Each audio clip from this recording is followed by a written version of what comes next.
went through a period of my life after some losses, death in the family, where I felt very much alone, and I began to use alcohol to numb that pain and numb that loneliness, and that was it became a nightly thing. Well, after about a year of that, drinking about a bottle of vodka every night just to cope with this pain of loneliness and loss and bereavement, became habitual. I ended up in the hospital with severe pancreatitis, which was a near-death experience. And then I began talking to Deborah Wingfield about a book called Transformational Journaling and how I could use this and incorporate this as part of my recovery process. I'm finding that through journaling, I'm able to identify the limiting behaviors.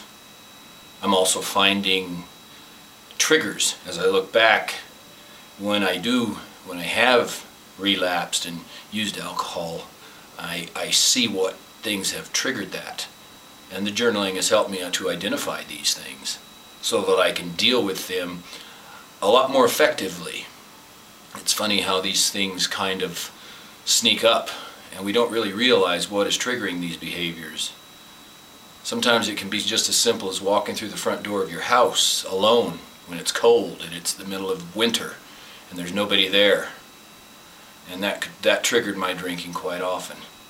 And so I had to find other alternatives, and I would write about this. Quite frank about it in my journaling. I was able to identify several things that were triggering this behavior, which led to my usage. So I'm still going through this process of transformational journaling. It's definitely a great tool.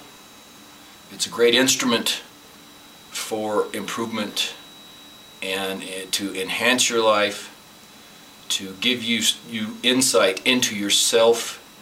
Self-knowledge is often the most important knowledge, and I find that there's no better way to gain that self-knowledge than through journaling, transformational journaling. That's right, it's done wonders, and I would definitely recommend it to my friends or anybody else. It's not always easy. You have to kind of make it a habit and do it every day at a certain time, every day in a certain place. That seems to help me. I'm still working on getting there and being consistent about it, but I'm doing my journaling a couple times a week, working on getting there every day. But it's been a very, very big help to me. Thanks a lot.